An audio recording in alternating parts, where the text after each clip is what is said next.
Standard Output FM. 안녕하세요. 너굴입니다. 네, 안녕하세요. CP입니다. 네, 안녕하세요. 낙교시입니다. 네, 안녕하세요. 오늘도 스탠다드 아웃 시작합니다. 네, 벌써 80일이네요. 그러게요. 소리 소문 없이 80화를 넘었어. 100이 얼마 남지 않았습니다. 100 특집 하시는 건가요? 100이면 거의 2년이잖아요. 그죠. 2년 우리 2년 104회 넘지 않아요? 해야 2년이죠.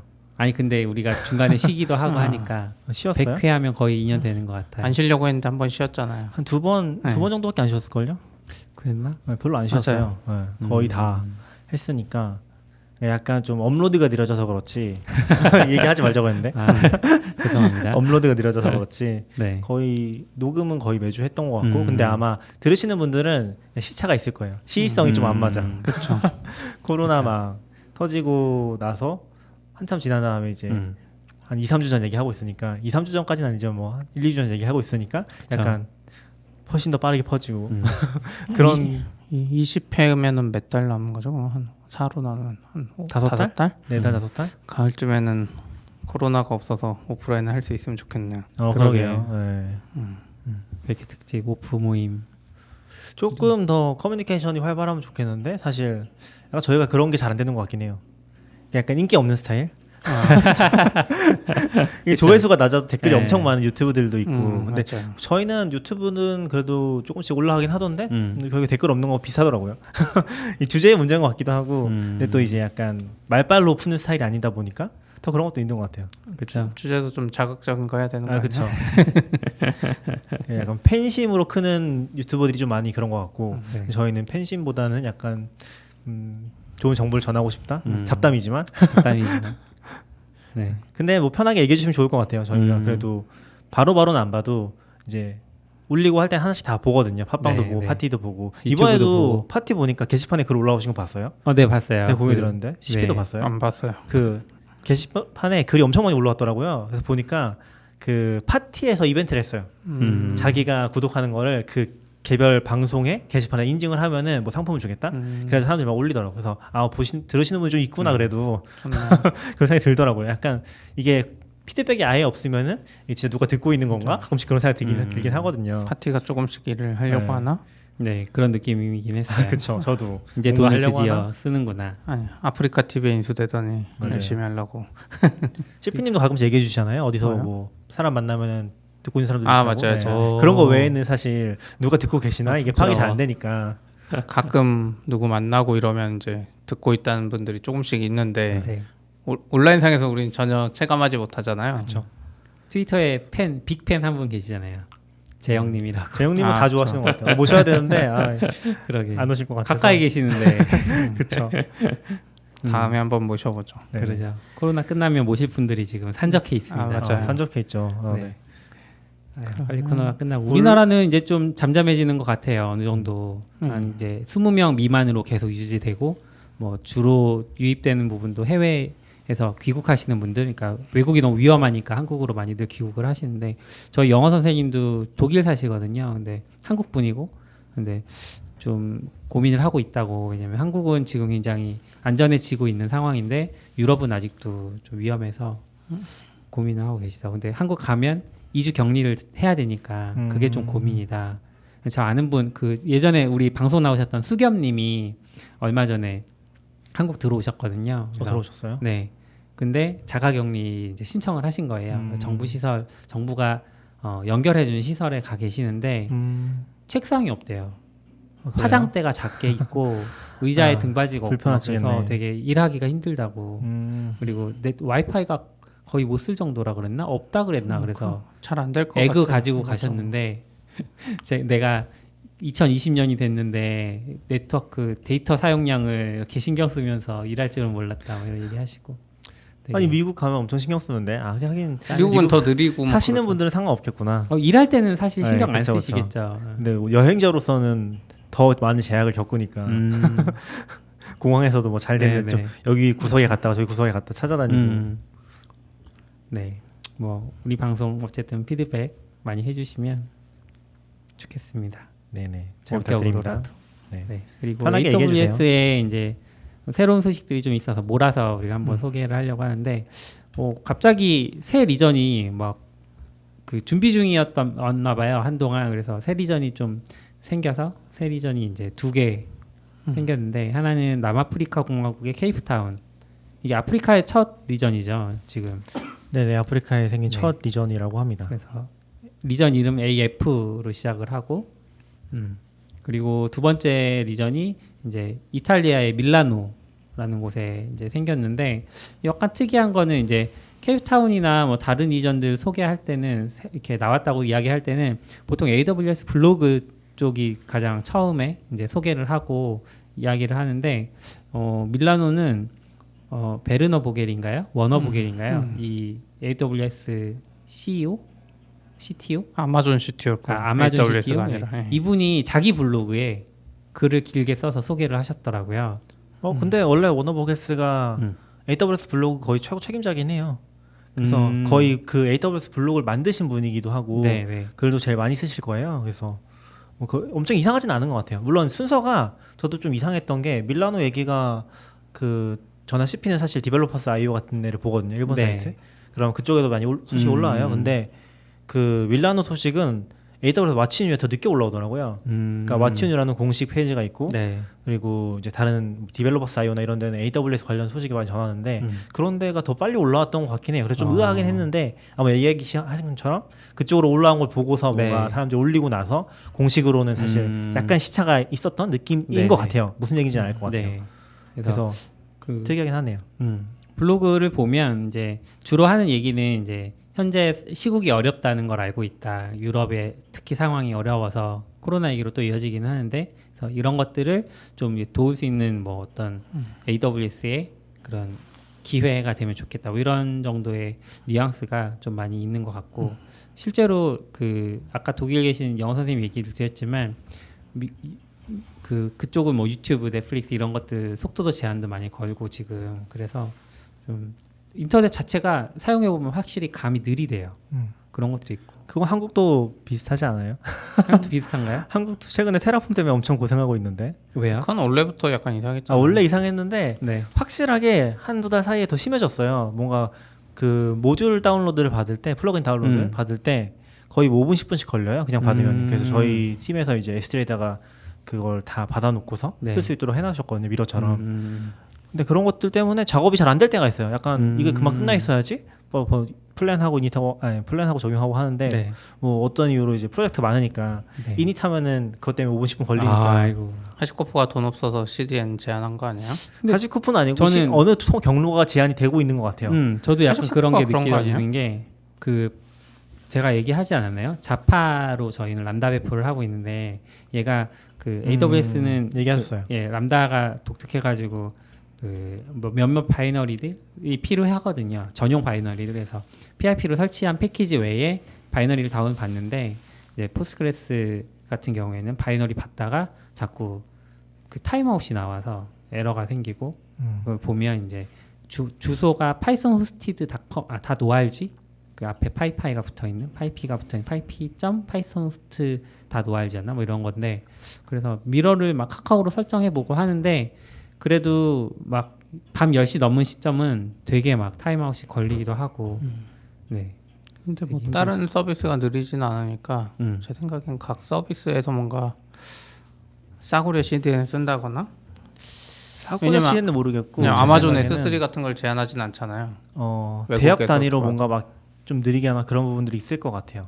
근데 IP 대역으로 일괄로 하기는 어려워요. KT나 이런 네트워크 입장에선 이 대역 어떤 서비스가 쓰는지 모르니까 근데 하는 거죠. 아니죠. 근데 경로를 바꾸면 빨라지니까 그 CDN이 느린 게 아니라 뭐 VPN을 세워서 본다거나 VPN 해도 느렸잖아요. 아니요 빨랐어요. VPN은 빨라요. EC2에 직접 올라가서 본다고 저도 빨라요. VPN에서 VPN 빠른 하면 게 빨라져요. 일반적으로 그거잖아요. 결국 CDN 문제인 경우가 많아요.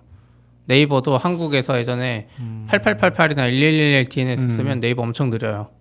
왜냐면 그 DNS 글로벌 라우팅 네. 때문에 해외 사용자라고 판단하고 해외 서버 경로를 태우거든요. 그러니까 만약에 우리로 치면 우리도 클라우드 프론트 설정할 때 제일 싼 게 미국만 하는 거, 비싼 게 아시아까지 커버하는 맞아요. 거잖아요. 그런 차원에서 그쪽에서 그런 그쪽에 쓰는 CDN이나 이런 서비스가 그런 걸 할 수도 있죠. 그러니까 해외 우리 KT나 SK의 정식 경로로 오면 음. 이게 뭔가 그쪽 대역폭 문제 때문에 네. 그 구간이 느린데 다른 경로를 타면 빠르긴 한데 이거를 통신 사업자가 일괄적으로 할 가능성은 좀 적지 않나? 그러니까 넷플릭스, 페이스북 이런 건 막아버릴 수 있는데 도메인 보고 네. 하시코프 같이 짜잘한 거를 그럴 리가 없잖아요. 나갔을 것 같지는 않고 음. 저도 뭐 그러면 다행이라고 생각하는데 사실 통신사들에 대한 신뢰가 없어서 저희 회사도 요새 신뢰 같은 거 얘기를 하고 있는데 네. 통신사에 대한 신뢰가 많이 없어서 많이 없죠. 그 사실 많이 당했잖아요. 예전 회사에서도 그렇고 네. 뭐 그 꼭 통신사 때문인지는 뭐 또 아닐 수 있긴 하지만 심증 이제 저는 통신사를 다른 방향으로 신뢰하는 거죠. 애들은 IP로는 제한 안 하고 서비스로 제한할 거라는 신뢰. 뭐 아무튼 네 밀라노 얘기하다 여기까지 왔는데 네네. 그리고 이제 이거는 2년 정도 된 소식인데 인도네시아 자카르타에도 이제 새 리전이 추가되는데요. 그래서 2년 전부터 준비를 하고 있더라고요. 실제로 보면 그리고 곧 나온다는데 곧이 언제인지 잘 모르겠습니다. 곧 2년 후.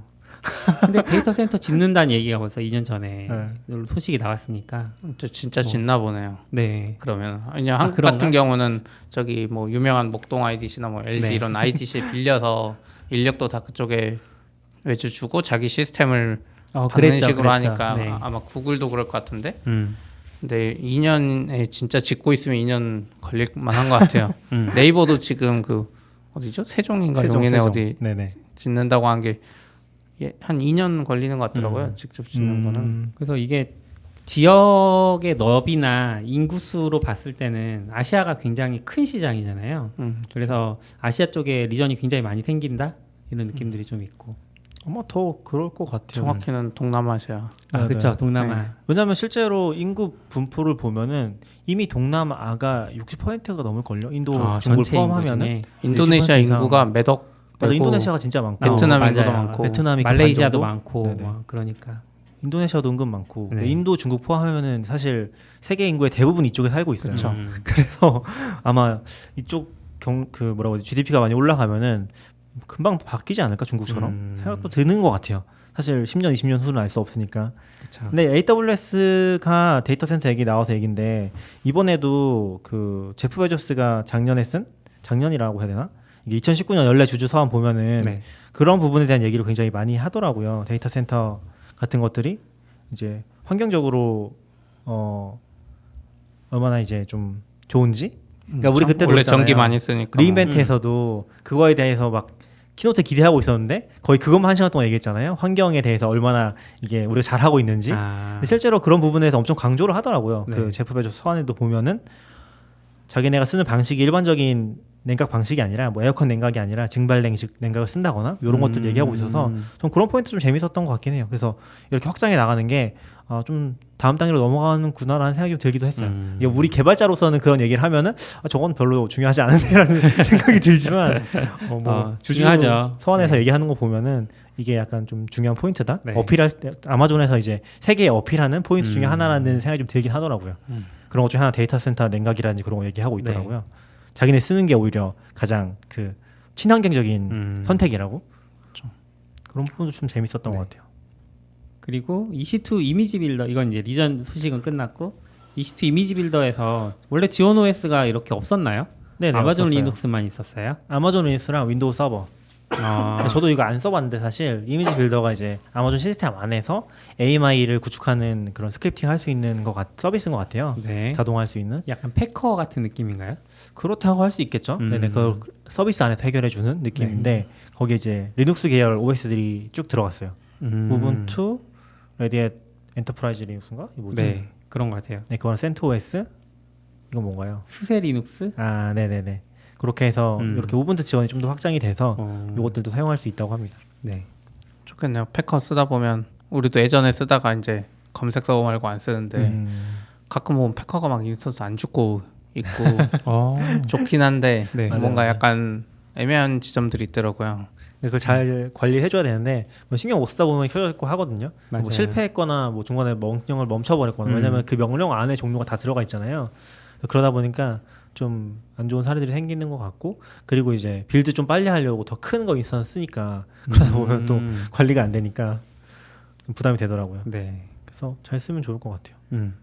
그리고 요건 제가 적어놨는데 아마존에서 저번 주 저저번 주에서 굉장히 서비스가 좀 많이 나왔어요. 먼저 챗옵스라는 거. 챗옵스는 이제 우리가 보통 채팅을 통해서 어떤 서버 오퍼레이션 하는 작업을 얘기하잖아요. 근데 네. 클라우드 작업을 할 수 있는 그런 서비스가 하나 나왔고 저 써보진 않았는데 요거를 뭐 누가 빠르게 글 써주신 게 있어서 제가 링크는 한번 걸어볼게요. 그거 보시면은 어떻게 활용하시는지 좀 알 수 있을 것 같아요. 뭐 저희 농담으로 막 이제 아마존 리소스 다 지우는 명령어 만들 거냐고 RMRF 슬래처럼 그런 얘기 했었는데 뭐 그런 게 하나가 있었고 그다음에 애플로라고 이것도 좀 재밌는 것 같은데 이게 서비스가 뭐가 있었지? 정확히 모르겠네. 이게 약간 외부 서비스에서 우리 데이터를 가져오고 싶은 니즈가 굉장히 많잖아요. 저희도 네. 그런 거 많이 겪어서 그런 거 하면은 일일이 삽질해주고 그쪽도 API 뚫어서 하고 그랬는데 그런 것들을 좀 통합하려고 하는 것 같아요. 예를 들면 데이터 관련된 서비스가 있다고 하면은 네. 거기에 로우 데이터를 아마존 S3에 떨구는 작업을 하는 거죠. 그러니까 예시 중에 하나로 뭐 저희가 쓴 데이터독 같은 게 있더라고요.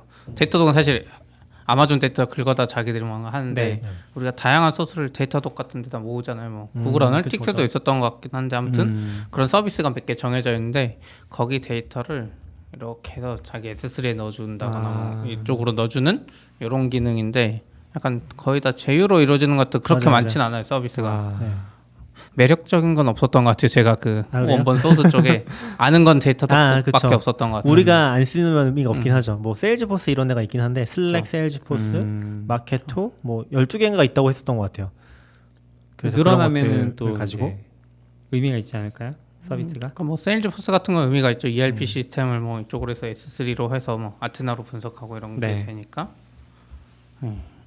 그래서 그런 게 이제 통합할 수 있는 시스템이 좀 나온 것 같아요. 그러니까 네. 아마존이 최근에 들어서 그러니까 예전에는 마켓플레이스로만 그런 작업들을 했었는데 최근에 들어서 좀 외부 연동을 강화한 느낌이 들기는 해요.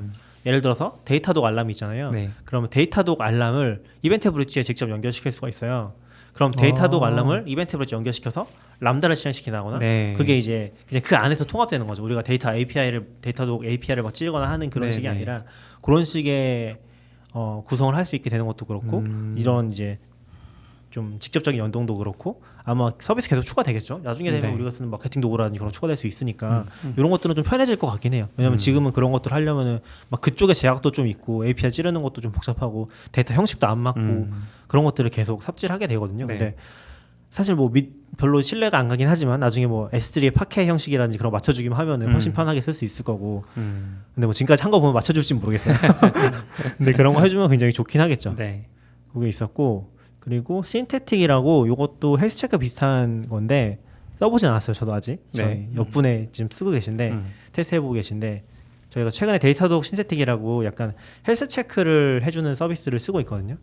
그러니까 외부에서 찔러서 헬스체크 해주는 예전에 건데 서비스로 뭐 핑돔이나 뭐 이런 거 있어요. 아, 예, 예. 업타임 네네. 업타임이라고 네네, 하시나? 네. 실제 서비스를 API 찌르거나 이렇게 네네. 하는.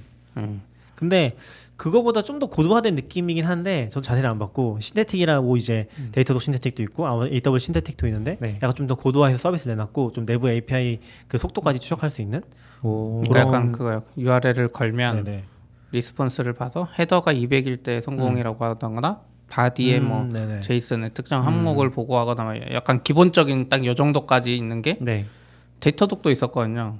데이터독에 저희가 쓰고 막 있었는데 막 네. 시작하면서 마침 또 얘네들이 내놔가지고 근데 얘네들은 조금 더 좋은 게 내가 코딩을 할 수 있어요. 데이터독 시네틱스는 코딩 부분이 좀 약해요. 네. 이미 HTTP면 HTTP만 돼요. 근데 AWS 건 그 람다 연결하다 보니까 gRPC 같은 것도 테스트할 수 있거든요. 근데 저희도 이거 쓰는 이유가 헬스체크 각 서비스의 정상 상태를 모니터링 할 수 없어요. 이제 너무 많아지면 마이크로 맞아요. 서비스니까. 근데 그 각 서비스의 핵심 API 몇 개를 받아가지고 뭔가 체크를 해보는 거죠. 이제. 근데 쓰신 분 말로는 뭐 그렇게 좋은 것 같지는 않다고 뭐. 왜요? 잘 모르겠어요. 아직 거기까지 못 들어서. 그래도 어제 하나 잡았잖아요.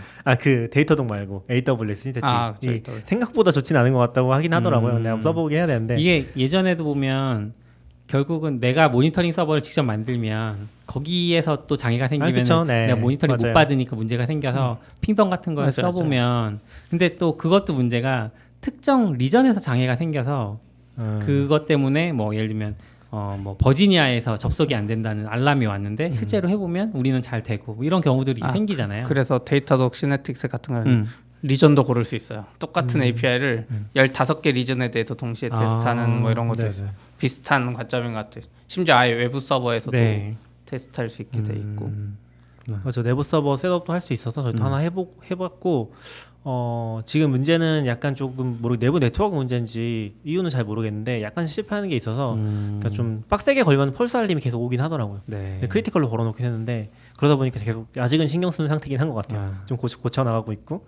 네, 근데 좋은 것 같아요. 그런 것들을 네. 하면 이제 어렵진 않은데 좀 소외하는 부분인 것 같거든요. 근데 그쵸. 저희는 이제 약간 좀 점점 안 하고는 관리가 안 된다. 약간 이번에도 좀 내부 얘기를 해보면은 해도 될 것 같아서 그 서비스 하나가 좀 작은 서비스인데 30분 정도 동작을 안 했거든요. 근데 발견이 안 된 거예요. 네. 이제 그 디자이너 분이 이거 안 나오는 것 같다고 해서 30분 지나서 이제 파악이 됐고 CS도 좀 들어왔더라고요.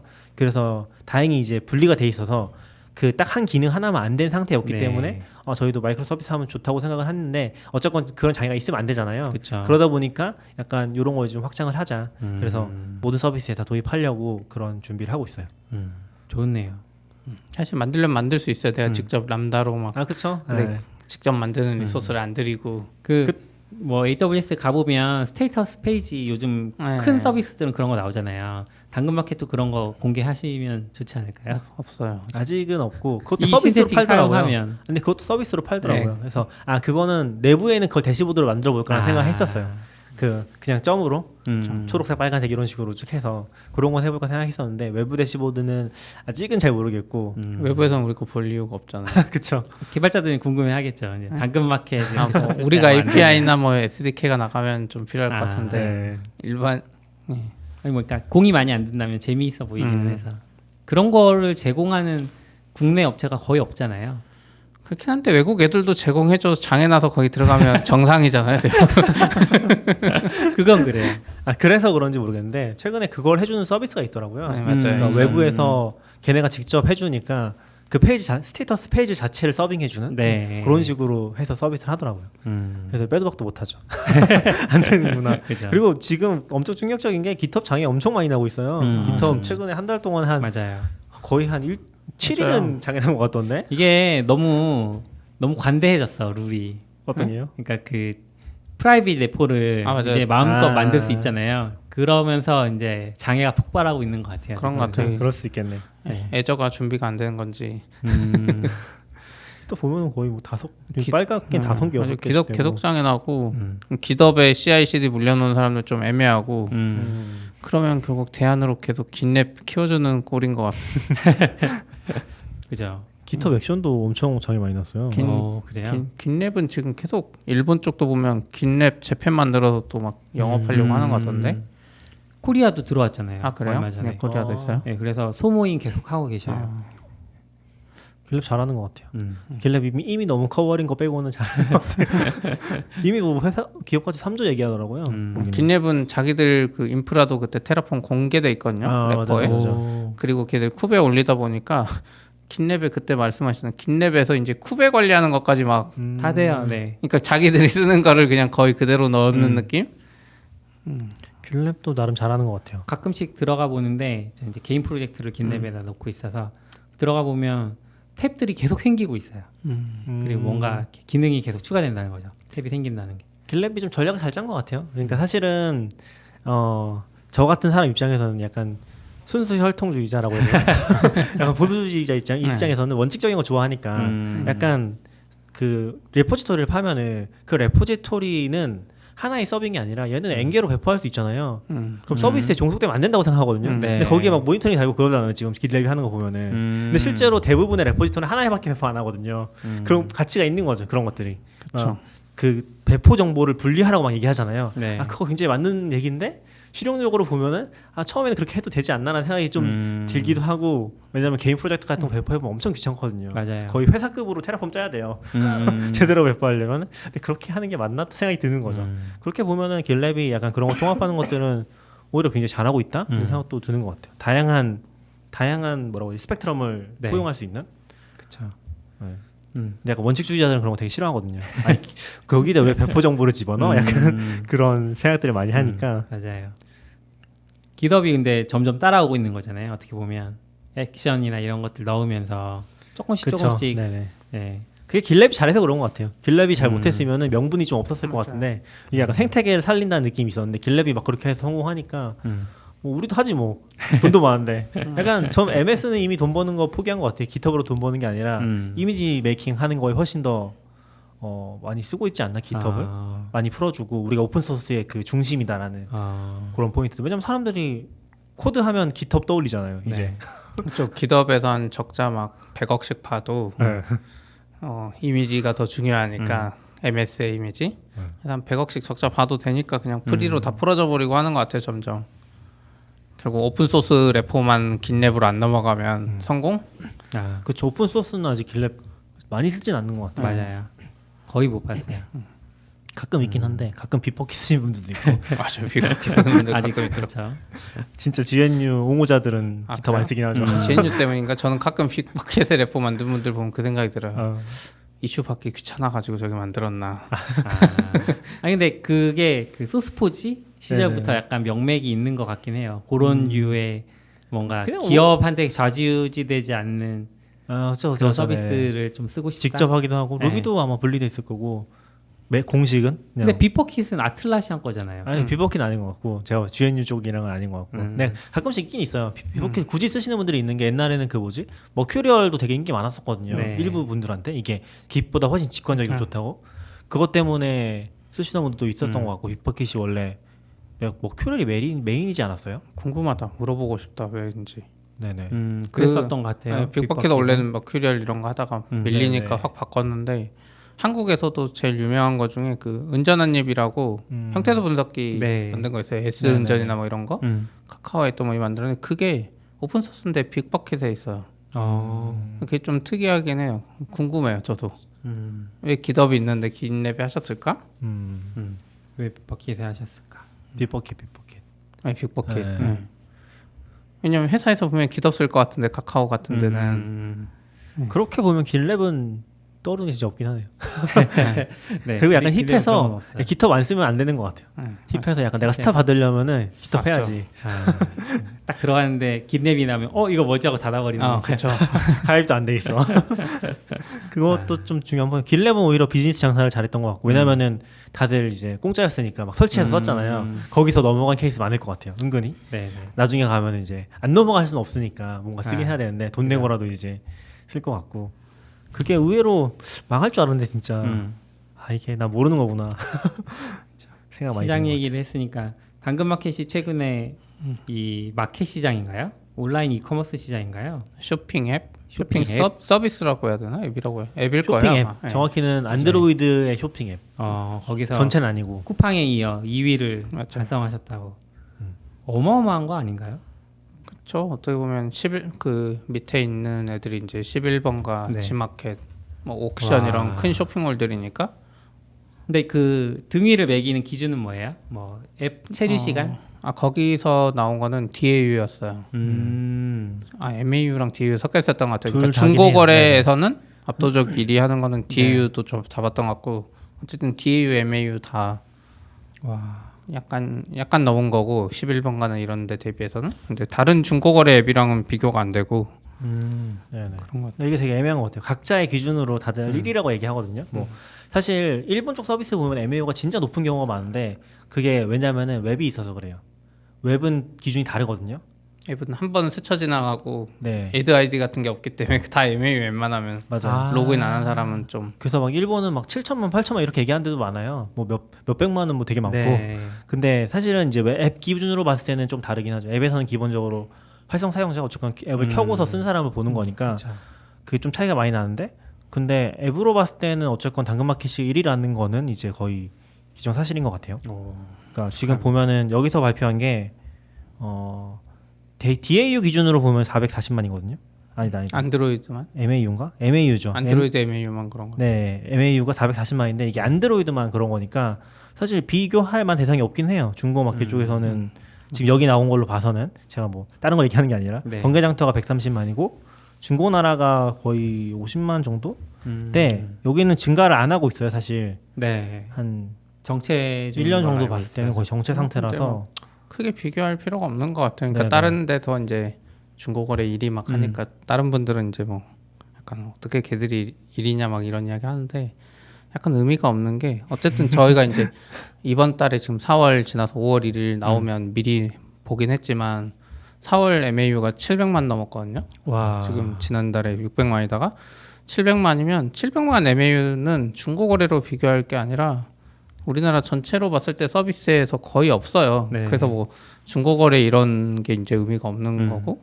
없긴 하죠. 그래서 뭐 이제 쿠팡, 배민 뭐 이런 거랑 비교하는 상태? 근데 그만큼 힘들고 특히 낙교님은 서버가 막 그러게요. 아, 사람 많이 필요합니다. 네. 사람이 많이 필요하시겠네요. 그 왜 사람들이 당근마켓을 쓰는 걸까요? 잠깐 인터뷰 모드로 가보자면. 근데 이게 이제 우선 동네 중고거래가 네. 일반 그 IJ 웍스 거기서 이제 발표한 거에도 나와 있는데 좀 자세한 기사 있는 쪽에는 네. 당근마켓의 사용자 그러니까 중고 번개장터나 이런 헬로마켓이나 이쪽 사용자들의 한 50% 가까이는 당근마켓을 써요. 같이 쓰는 거죠. 같이 써요. 아, 앱이 네. 같이 깔려 있어요. 근데 당근마켓 사용자의 한 10% 미만이에요. 당근마켓 사용자 중에 번개장터나 이쪽을 쓰는 거. 그러니까 타겟층이 아예 다른 거예요. 맞아요. 그래서 중고 거래를 하기 부담스러워했던 일반적으로 5, 60대 막 어르신들, 네. 5, 60대 어르신들 번개장터 이런 앱 쓰기 힘들거든요. 그쵸. 네. 그리고 맞아. 엄마들 막 5,000원짜리 파는데 택배 거래할 수 없고, 약간 이런 다른 수요층이 들어와서 잘 지금까지 성장한 것 같아요. 그러니까 기존 시장을 뺏었다기보다는 그쵸. 새로운 시장을 개척한. 네. 그러니까 시장이 우리가 생각해도 다르잖아요. 내가 진짜 다르죠. 희귀한 물건 살려면 저 같아도 중고나라나 이쪽에다가 키워드 걸어야지 동네에서 살 수 있을 거란 기대를 할 수 없잖아요. 그렇죠. 네. 뭔가 약간 그렇게 되는 것 같아요. 약간 정해서 사는 것보다는 피드 소비 되게 많은 것 같고 보면서 그냥 계속 보고 있으면은 최근에는 좀 그게 많이 커진 게 뭐냐면 물건이 진짜 계속 올라와요. 이게 새벽에 점검하고 나서 잠깐 열어도 네. 거의 뭐 1, 2분 만에 이렇게 올라오거든요, 물건들이. 그러면 이제 사람들이 어쨌든 그걸 보고 있으니까 그 네. 안에서 뭔가 득템을 하는 그렇게 하는 게 훨씬 많은 것 같아요. 내가 노리고 물론 검색도 최근에 많아지긴 했지만 네. 기본적으로는 약간 소비 방식이 다르다. 그래서 좀 그게 있어요. 우리도 앱에 키워드 알림 기능 있잖아요. 네. 키워드 알림 기능 쓰는 사람들은 못 사요. 그거 쿨메를. 정말요? 키워드 알림 하면 오히려 어쨌든 한 1분이나 뭐 몇 분 걸리잖아요. 그쵸? 계속 새로 고치면 하는 사람 무조건 이겨요. 이게. 혹은 계속 새로 고치면 안 하고 운 좋게 딱 새로 고치면서 그 사람이 살 확률이 제일 높아요.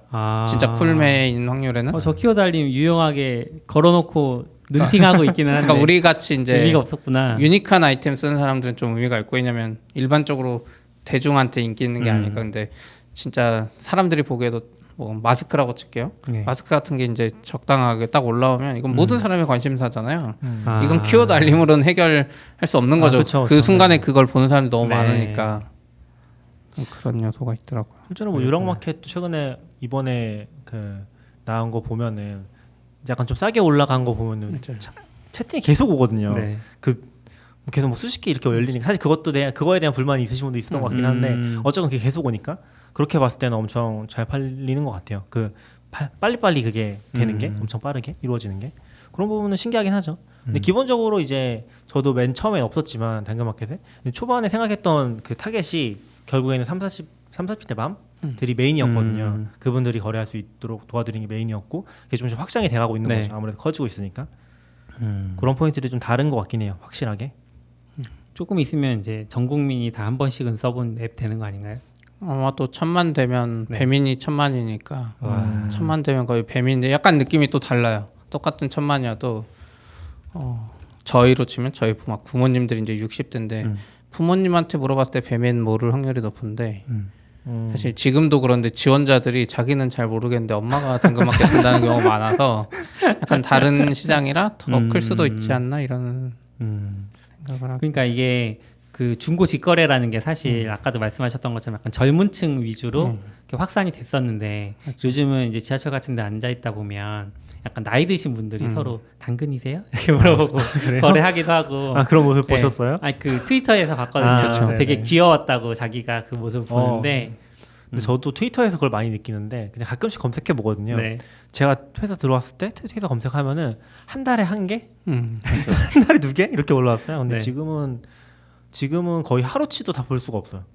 진짜 많이 올라온 것 같아요. 사람들이 그만큼 관심 많고 그냥 크게 부담 없이 얘기하는 것 같아요. 지금은 진짜 그 캐럿 얘기보다 당근마켓 얘기가 더 많을 정도인가요? 아니요. 마켓으로 검색하니까 당근으로 검색 안 하고 당근으로 검색 안 하고 당근마켓으로 검색하세요? 네, 어떤 거 얘기하시는 거예요? 트위터에서 당근 마켓으로 검색할 검색하죠. 때. 네, 앱 이름으로. 그냥 당근이라고 할 때 되게 많아요. 아 그래 그렇게 네. 안 해요. 그렇게 하면 당근 나오는 거야. 그렇게 안 해봤지만 진짜로 그렇게 당근이라는 그 말도 되게 귀엽고. 네네. 그럼 네. 하고 있어요. 다음에 그 해시태그 방금 이제 검색하는 트위터 검색할 때 해시태그 많이 사용하시잖아요. 근데 그 해시태그의 말장난을 이용해서 사람들이 May the 4th를 되게 그러니까 그 4월 5일이잖아요. 5월 4일. 5월 4일이잖아요. 근데 5월 4일을 그날이 되면 이렇게 그 스타워즈의 대사를 이렇게 동음 이의어 해가지고 May the Force be with you를 하는 그런 날처럼 사람들이 사용하고 있었는데 그 해시태그를 디즈니가 뭔가 무슨 짓을 했나 봐요. 그래서 그 해시태그를 사용하면 너는 디즈니의 어떤 콘텐츠 사용에 대해서 동의한 셈이다 라는 트윗을 올렸어요. 그래서 그럴 수가 있나? 처음에 약간 의아하긴 하고 이게 상표권 등록이나 뭐 이런 느낌인 건가 싶긴 하고 그래서 지금 만들 것 같아. 해시태그를 만들었던 해시태그라는 개념을 만들었던 크리스라는 분이 트위터로 올려가지고 어떻게 이럴 수 있냐 뭐 그런 얘기들을 하고 계시고. 근데 저는 CP가 한번 얘기해줬던 것 같은데 해시태그를 트위터가 팔고 있다고 했었잖아요. 맞아요. 네, 팔고 있긴 해요. 브랜드 해시태그가 예전에 있었거든요. 네. 지금도 있는지 모르겠는데 그런 차원 아닐까요? 지금도 있을 것 같아요. 그게 왜냐면 아이콘이 붙어요. 그 해시태그에 뭐 MS면은 맞아요. MS 아이콘이 붙어요. 그 이모지 지금도 같은 걸 있어서. 붙여주는. 네네. 네. 그래서 그런 그 연장일 것 같고 만약에 그거는 미국에서는 법정 가면 당연히 패소할 것 같은데 그걸로 권리 주장하거나 하면은 아니 왜냐면 제목에는 창표권이 없어요. 아니 제목에 저작권이 없어요 기본적으로. 그러니까 뭐 이거는 아마 미국도 마찬가지일 것 같은데 네. 제목이라는 데는 저작권이 없기 때문에 어떻게 갖다 써도 그거를 법으로 제재할 수는 없어요. 제목 자체는 제가 알기로는. 그러니까 이거는 법으로 제재하겠다는 건 아니고 메이 더 포스라는 해시태그를 쓰면 이걸 우리가 당신의 어카운트 이름이나 메디아 이런 거를 약간 마케팅에 농담? 활용하려는 거 아닌가 약간 이런 그렇겠죠. 뉘앙스예요. 농담. 보니까. 그렇겠죠. 그런 네. 거 뭐 전 스타워즈를 잘 몰라서. 근데 좀 근데 이상하긴 만약에 하죠. 내가 웨이더 포스를 해시태그를 걸었지만 디즈니가 내 콘텐츠를 사용하게 하고 싶지 않을 수 있잖아요. 자동으로 한다고요?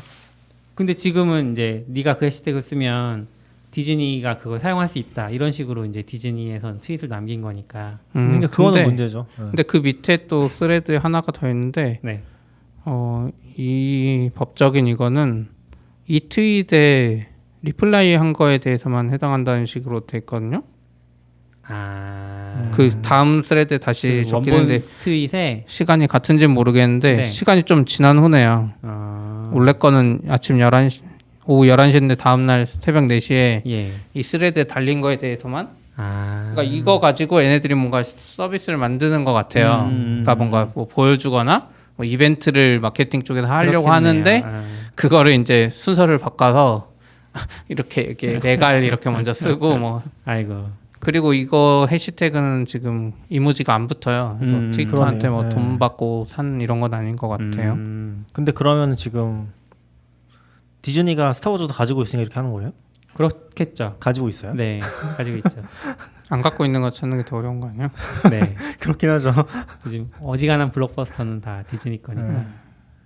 네, 디즈니 얘기하면 또 후냠냠님 엄청 좋아하실 텐데. 주식 가지고 계세요? 아니, 그건 아니고 원래 좋아하세요. 그냥 디즈니나 뭐 이런 것들 좋아하셔서. 영상을 많이 좋아하셔서. 네네. 네, 아무튼 그렇고요. 시피님 뭐 또 부동산 얘기하시려고요? 노션 이상이야. 왜요? 트위터 왔다 갔다 해요. 노션 앱을 다시 들어갈 수가 없어. 노션에서 트위터. 맞아요. 저 부동산 이야기 또 오랜만에 해드릴게요. 네. 전 주로 이제 판교 쪽 뉴스만 보니까. 그래서 지금 뉴스 기사 중에 진짜 부자는 강남 아파트 안 살아. 회장님 줄줄이 모여 사는 이곳이라는 이제 기사가 네. 뭐 조선일보의 땅집고라고 이런 부동산만 다룬 쪽에 있는데 그쪽에 나왔는데 일반적으로 우리가 많이 아는 게 이제 서울 용산구의 한남동, 네. 뭐 현대자동차 회장이나 뭐 이건희 회장이나 뭐 이런 분들이 사는 건데 예. 저는 이제 판교잖아요. 여기 기사에 또 하나가 더 있어요. 진짜 부자들이 모여 사는 대표적인 네. 곳 한 곳이 경기도 성남시의 서판교에 이건 이제 밴도 저희랑 같이 뭐 운중동 이런 데 가봤는데 네네네. 그쪽에 부잣집들이 많은데 저는 그쪽이라 생각했는데 거기가 아니라 어. 산속에 남서울 파크힐이라는 데가 있어요. 네. 그러니까 남서울 CC라는 게 있거든요. 네. 네. 판교에 안 보이는 산속에 골프장이 있는데 네. 그 안에 남서울 파크힐이라고 있는데 이쪽에 단독주택 부지가 많은데 이쪽에 부자들이 모여 산대요. 해가지고 여기에 지금 뭐 사진도 있는데 대표적으로 그 정용진 신세계 부회장이 결혼하고 사는 걸로 유명해서 전 당연히 운중동이라고 생각했는데 네. 이쪽이더라고요. 골프장 사이사이 그 골목길 같은 데 있어요. 이 기사에 지금 링크 거의 보면 집이 한두 채밖에 없겠네요. 네, 근데 꽤 많아요. 지금 여기 보면 사진에 이제 위성지도에 찍었는데 뭐 삼양 인터내셔널 회장, 뭐 우린건설 회장, 무슨 이낙반도체 회장, 삼성전자 이사회 의장, 대한제분 부회장 이런 분들이 다 그쪽에 직접 그거를 지은 거고 이게 그 남서울 CC를 운영하는 무슨 회장이 VIP 회원을 확보하려고 골프장 부지 안에서 보존 녹지가 있는데 거기 땅을 이제 하나씩 나눠주는 게 시초가 돼서 이런 이제 회장님들이 사는 거고. 근데 골프장이면은 그러니까 골프장 주거 지역 그게 되나? 그러니까 골프장에 임야 이제 아니었을까? 뭐 보존 녹지 개념으로 이쪽에 골프장 바깥쪽에 약간 녹지를 예. 가지고 있는데 그쪽을 파는 것 같아요. 네. 골프장 앞쪽은 아니고 가까운. 신기하네요. 그래서 지금 뭐 아까 말한 분들 이제 정영진 신세계 부회장이나 이런 게 쭉 있는데 네. 요즘에 제일 유명한 분이 있죠. 그 카카오 김범수 의장도 이쪽에 집을 지었대요. 카카오 사옥은 또 판교에 있잖아요. 네. 워낙 엄청 가깝고 그래서 이분이 이제 여기 등기부등본은 전 국민이 볼 수 있으니까 네. 2015년 4월하고 6월에 이제 두 차례에 걸쳐서 이쪽 땅값만 118억. 아이고. 내필지 1,438평. 네. 평당 880만 원이면 엄청 비싼 건 아닌데 그러네요. 아파트 근데 여기 땅만 한 한 거고 이제 여기 단독 주택도 2개 동을 신축했대요. 지하 2층에 지상 2층짜리. 그래서 대지가 넓어서 차량을 20대 주차할 수 있다 그러고 단독 주택인데 엘리베이터도 있다고 하고 2018년 11월에 완공해서 지난해 입주했다고 기사가 나오고 와. 그래서 이거 보면서 좀 진짜 부자들은 이쪽에 살만하다 이런 생각을 했어요. 이제 전통적인 부자들은 예전에 아까 이건희 뭐 현대차 회장 이름 까먹었는데 그분들 약간 나이 있는 부자들은 서울 용산에 사는데 젊은 부자들은 서울의 그 부족한 인프라나 교통을 못 견디는 건지 아니면 더 자연을 좋아하는 건지 경기도 밖으로 내려오는 거죠. 근데 우리 젊은 세대도 그러잖아요. 나이 드신 분들은 서울 자기 지역을 못 떠나고 젊은 사람들 이제 반대로 서울 집값이 비싸서 어쩔 수 없이 내려오긴 하는데 저는 이제 항상 판교 이야기하면서 들었던 게 판교가 경기도긴 한데 사실상 거의 서울에 가까운 그 교통이 워낙 좋으니까 그래서 부자들도 이쪽 사는데 처음에는 이 기사를 보고 저기 산속이고 땅이니까 나도 그런 데 사서 집 지을 수 있나 했는데 땅값이 너무 비싸. 근데 저 지금 찾아보고 있는데 진짜 엄청 횡한 것 같은데요? 네, 횡해요. 보셨어요? 맞아, 그거 김범수 장 집이에요. 엄청 횡해 보여 주변이. 그러니까 저분들은 어차피 그러니까 저기 그 집 근처에 마트가 있을 필요는 없잖아요. 그렇죠. 그렇긴 창고도 있을 한데 테니까. 이렇게 횡하면은 조금 그렇게. 근데 그거긴 해요. 저기가 애초에 남서울 그 스카이캐슬하고 비슷해요. 저기 마을 입구에 보안 요원이 있는 거예요. 거길 통과해서 저 횡한 데 들어온 거고. 어떻게 들어간 건가? 타운 빌리지랑 비슷한 느낌으로 입구가 생겼나 저 봐요. 왜냐면 그 골프장이 있으니까 제가 보기론 그랬어요. 근데 거기 그 김범수 의장 집이죠. 그래서 이거보다는 운중동이 나은 것 같아. 모르겠어요. 여기 너무 횡해서 뭐라고. 아니죠. 이제 돈이 많은 분들은 보안이나 왜냐면 운중동에 살면 누가 저기서 이렇게 카메라를 이렇게 당기면 막 보이잖아요. 뭐 그럴 수 있죠. 그래서 여러분들도 빨리 판교로 내려오세요. 개발자도 어차피 직장은 강남 아니면 판교예요. 당근마켓 개발팀이 이제 판교 내려가는 건가요? 몰라요. 사무실 하나 만들어서? 몰라요. 아니요, 강남에 있어야죠. 모르겠어요. 회사가 진짜 너무 커서 네. 네이버, 카카오 정도로 만약에 크면 강남에서 커버 못 하겠죠. 음. 그때는 뭐 방법이 없. 근데 모르겠어요. 그때는 판교에도 지금처럼 땅이 없을 테니까. 지금 그때는 판교가 빈 땅이라서 운 좋게 샀지. 지금은 뭐야 그 NC가 산 땅만 해도 8천억인데 그런 건 어떻게 들어가겠어요. 그냥 건물을 가진 회사를 인수하면 안 돼요? 그 약간 뭐라 그러죠? 우회상장처럼 땅 건물 때문에 회사를 인수하는 거야? 회사가 힘들 때.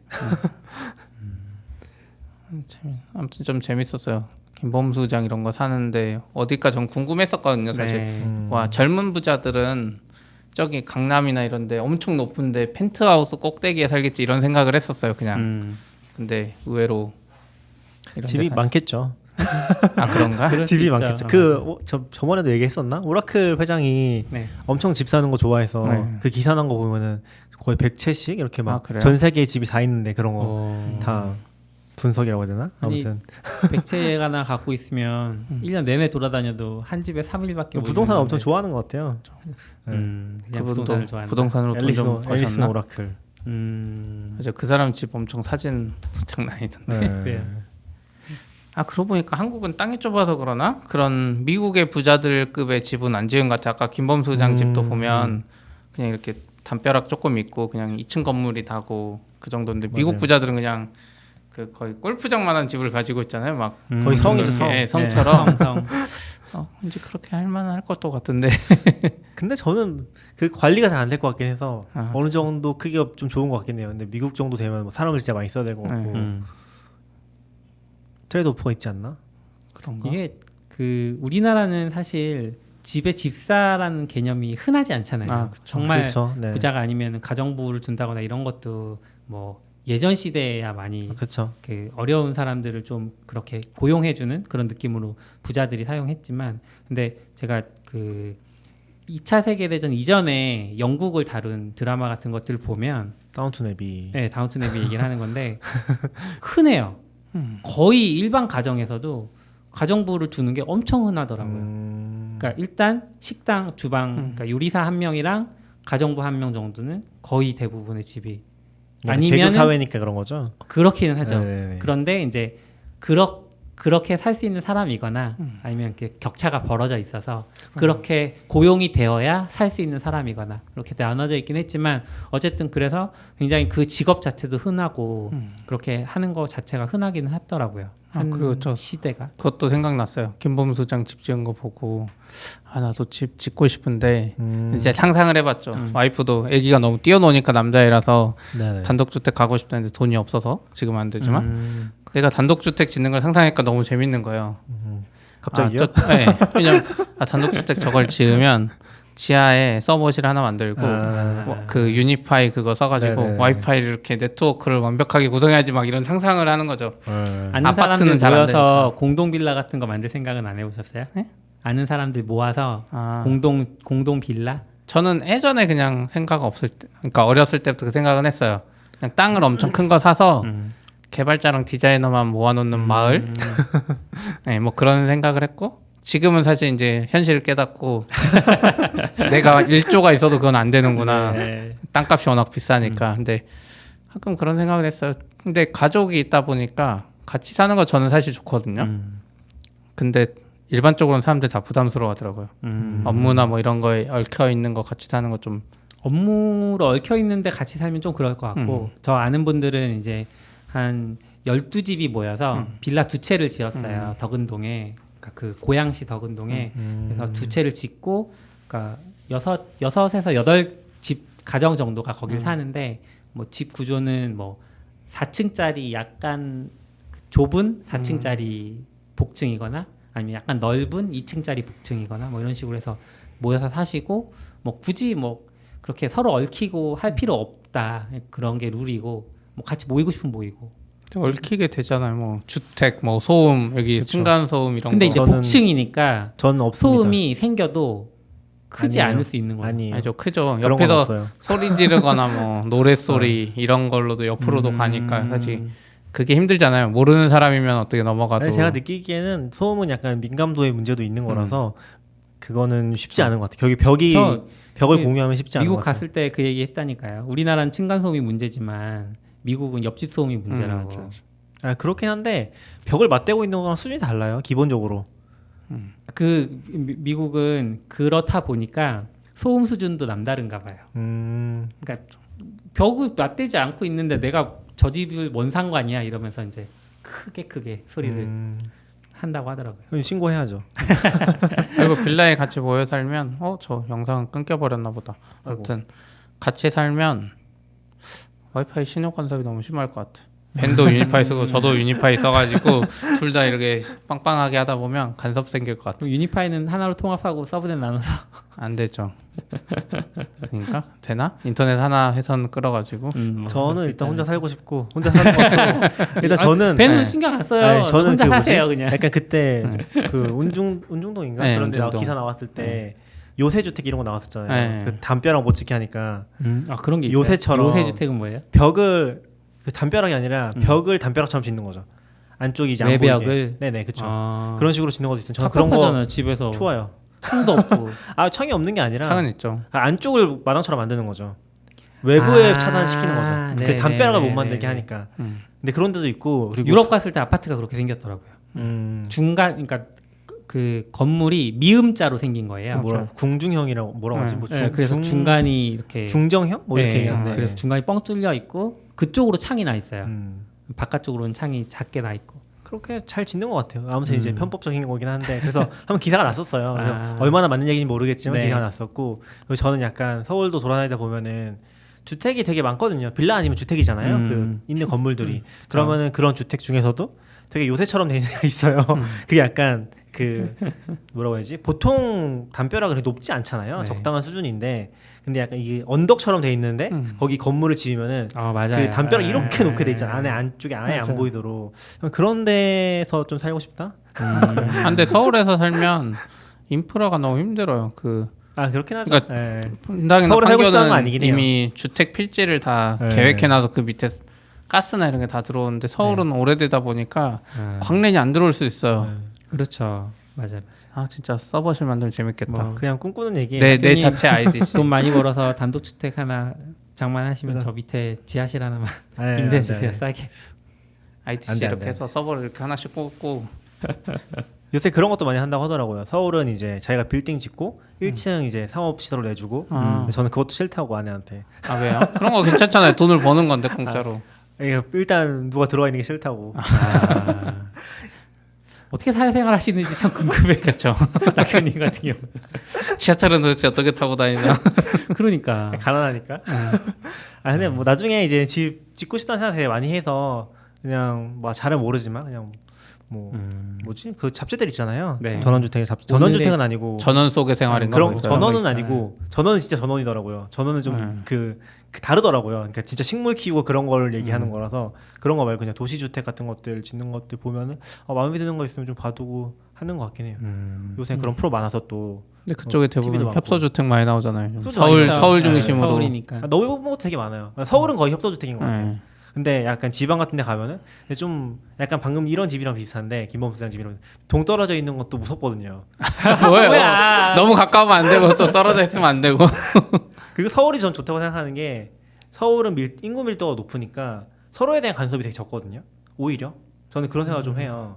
근데 지방은 좀 그런 게 힘들지 않을까라는 생각. 완전 지방은 이제 옆집한테 부담 서로 챙기는 게 많은데 경기도권까지는 그런 거 없죠. 그래서 저는 적당한 수준에서 돈 벌면 한번 지어보고 싶다. 근데 물론 집을 지으면 집 지은 분들이 얘기를 하는데 3번까지 짓게 된대요.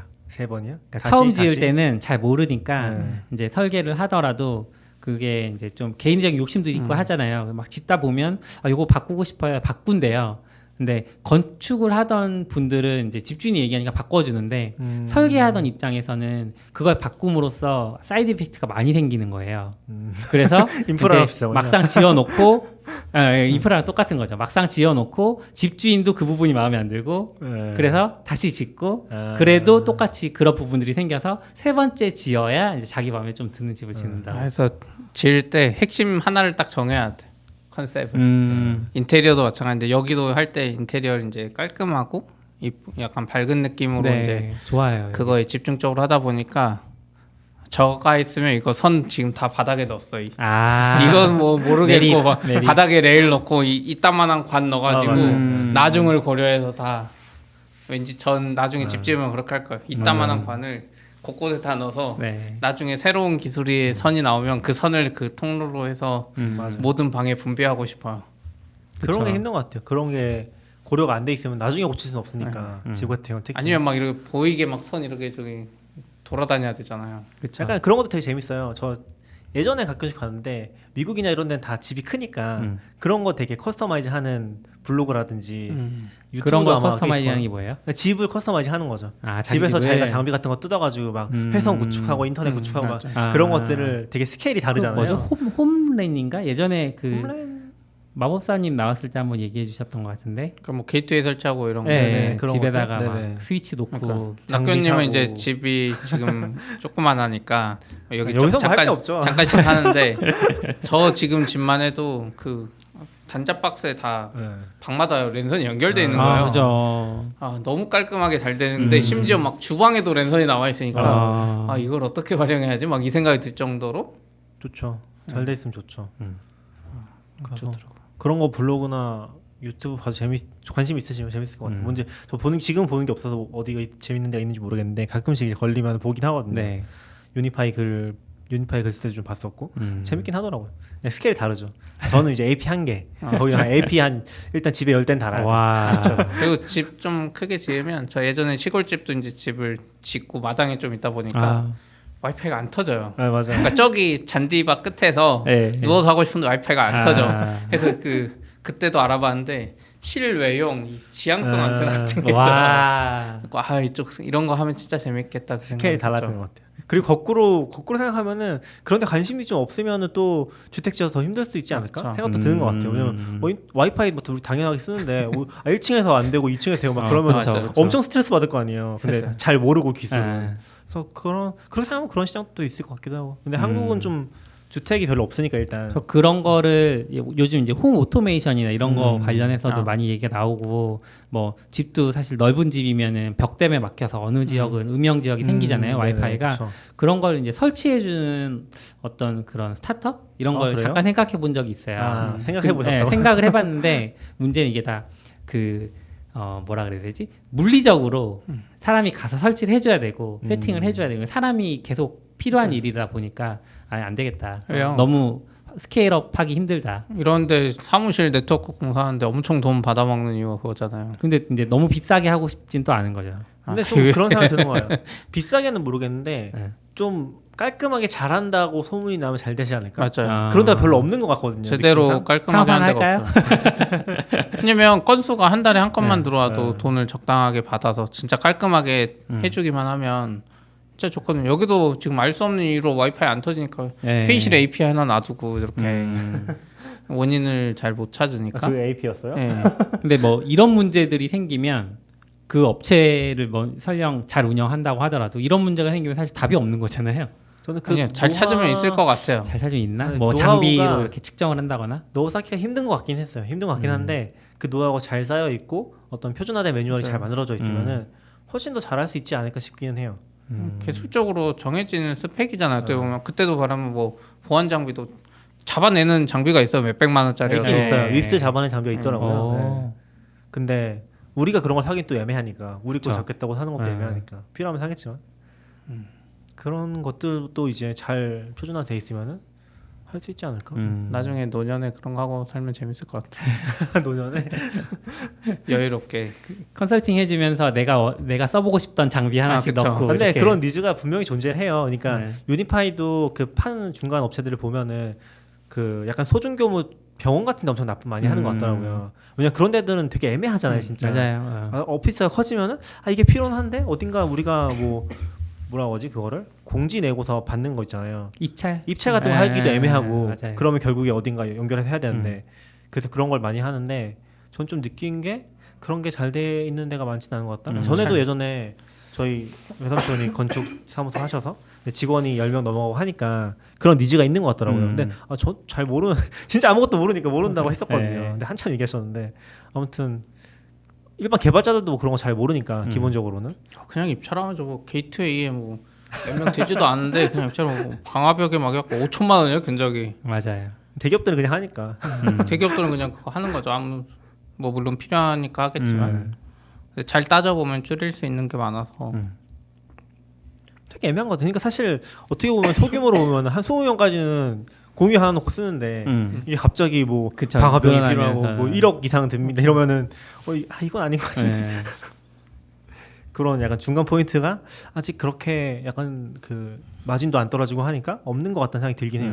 그러니까 실제로 설치해봤자 뭐 견적 내봤자 1,000원, 2,000이니까 그거 해봤자 사실 그 사람들도 남는 거 그렇게 많지 않을 것 같거든요. 따지고 많죠. 보면 장비값이 지금. 사람도 많이 써야 네, 되고. 그러다 보니까 결국 퀄리티 떨어지는 택시랑 좀 비슷한가? 뭐 그런 포인트는 있는 것 같더라고요. 네.